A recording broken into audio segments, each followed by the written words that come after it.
The kick's power comes from the torque generated by the rotation of the hips. It's the same principle that cracks a whip. Turning the hips just a few degrees forces the foot to travel a much greater distance and creates a lot of speed as it does. The longer the leg and quicker the rotation, the faster the kick. And unlike karate, Muay Thai fighters are also taught to strike with the hard bone of the shin. A Muay Thai kick can generate roughly the same force as a baseball bat, enough to crack a rib or a leg. Basically, it works like a point of a knife. All the force is magnified by being concentrated in a small, hard area. Even if the elbow doesn't deliver a knockout, it will almost always leave a nasty cut and often end the fight. It's not the arms, but the legs that drive our fists. Like a piston, the explosive power of the legs is capable of generating hundreds of pounds of force, all to a very vulnerable area, the soft underside of the opponent's jaw. Like the Hanuman move, the flying knee relies on the explosive power of the legs.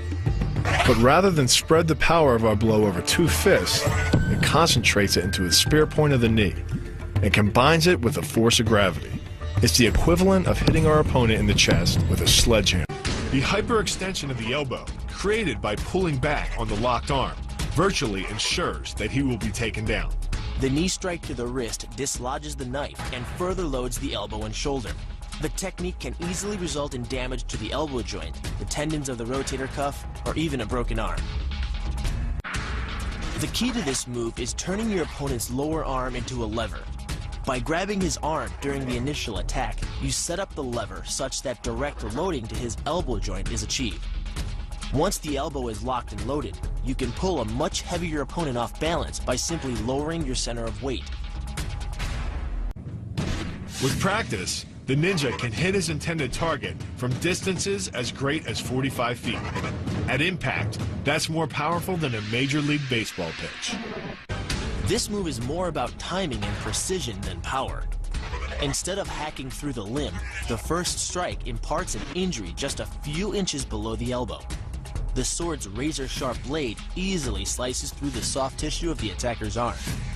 This opens up his defense and provides the ninja a clean opportunity to deliver the kill stroke, a powerful shot to the top of his head.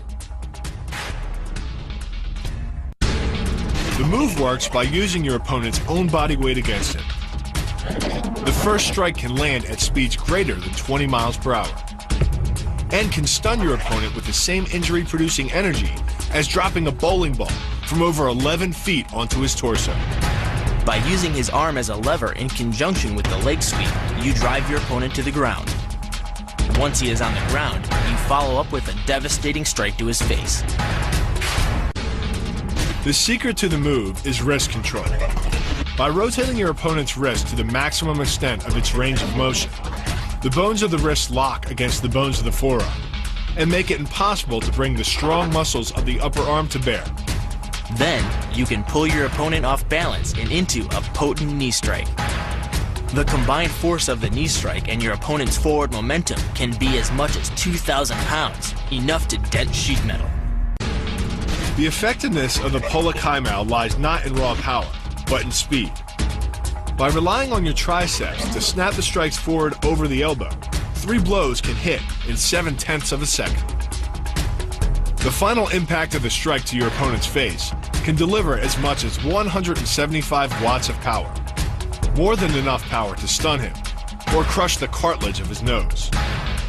You then add insult to injury, firing one last shot into one of the most sensitive regions of the body, the groin. Pulling off the move relies on 2 factors.